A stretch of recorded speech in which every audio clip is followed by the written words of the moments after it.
Hello and welcome back to the Encryption Edge. I'm Wyatt Hackathorn, and today we're staring down the barrel of revolution, or perhaps a long, drawn-out transition. We're witnessing the beginning of the end for a cryptographic world we've known for 30 years, the world built on the bedrock of our beloved RSA and elliptic curve keys.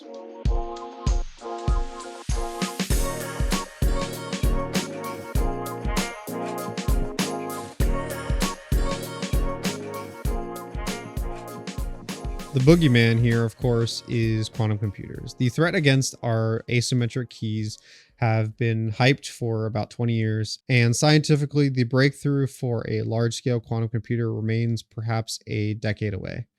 New fields of physics or computer science need to be uncovered before anyone can construct a machine capable of breaking contemporary keys. Unless that scientific progress is truly world changing, such construction will remain in the domain for a few large actors. But here is the critical point. We can't really wait. We have a compelling reason to take a threat seriously today. We must secure the sensitive data we transmit now against unwanted decryption decades down the line. This is called the harvest now, decrypt later threat. I've talked about it in a few of our episodes, but this is delaying action against this threat, though, increases the volume of data that might eventually be compromised. So the decrypt or the harvest now, decrypt later threat is where people are taking the data now that is not able to be broken, and then down the line they will use these quantum computers to then pull that information from there. So we need to secure our information now for that type of threat. So the answer is post-quantum cryptography. It's been a word that's been jumping around in the industry a lot lately, and new algorithms resistant to both classical and quantum attacks are coming out. NIST has finalized the first set of these standards. There is MLKEM. This is based on Kyber for key exchange, and then there's MLDSA based on dilithium, and then lastly there is SLHDSA based on Sphinx Plus for digital signatures. So this standardization is a huge milestone, but the cyber itself is only one piece of the puzzle. The real challenge is the migration of the entire PKI. So we face two massive practical hurdles that prevent a single sudden switchover. Firstly, it will take significant time, years, until all clients from browsers to embed devices support the new algorithms. So secondly, digital certificates may be issued with validities spanning years, meaning the old and the new must coexist. Ignoring either of these points would lead to a society-wide disruption. Fortunately, this problem has not been ignored completely. Cryptographers are or have been hard at work devising transition certificate standards, a bridge between the classical and quantum worlds. So these solutions allow a certificate to handle both legacy and quantum safe keys. The simplest and most straightforward process is hybrid certificates, also known as X509 alternative keys, excuse me. The concept is clean.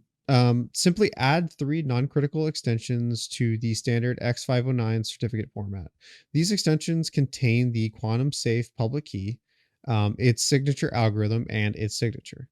Because these extensions are non-critical, a legacy client encounters the certificate, sees the classical key, ignores the quantum extensions, and proceeds as normal. The quantum aware client, however, can use both of the classical and the post-quantum components and benefit from both. This simplicity and backwards compatibility promotes widespread support. So taking the concept further, we have chameleons. This proposal involves issuing two certificates in a single process, a base certificate containing the legacy key and a delta certificate containing the quantum safe ciphers. The delta certificate can be deprived from the base and special descriptor extension. The advantage here is the flexibility of it. The two certificates have different key usage, different validities, and can be revoked independently.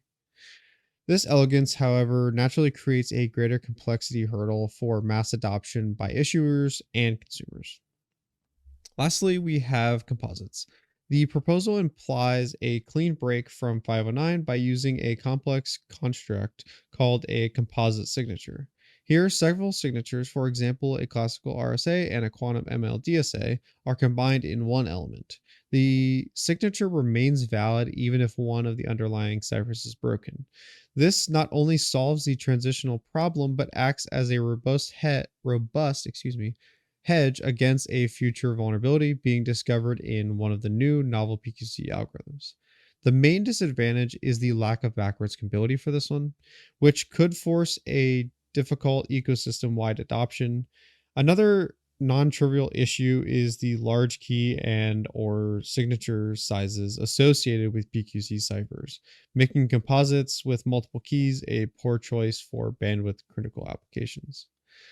There's also the intriguing idea of a Merkle tree certificate. So this is proposed, by Google and Cloudflare. This is a countermeasure to the large signature sizes of PQC. Instead of including the signature in the certificate, it's stored externally in the Merkle tree structure, often in the certificate transparency logs already in use. This keeps the certificate itself small, a critical boon for the TLS and low bandwidth environments. So the drawback for this, however, is that the certificate consumer must have the constant network connectivity to the log to verify the signature, which also adds a critical dependency on logs uptimes. So the critical takeaway from something like this, unlike the cipher selection process, there is no government body deciding which of these transition certificate standards will become the new norm.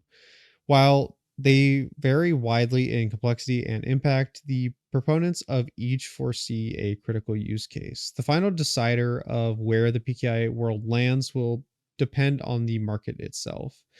Government bodies like UK's NCSC are setting clear targets with full PQC migration completion targeted for 2035, and the how remains on market-driven competition. Organizations must begin now to comprehensively discover and plan to achieve the required crypto agility. So it's going to be really important for organizations to start looking at these things now.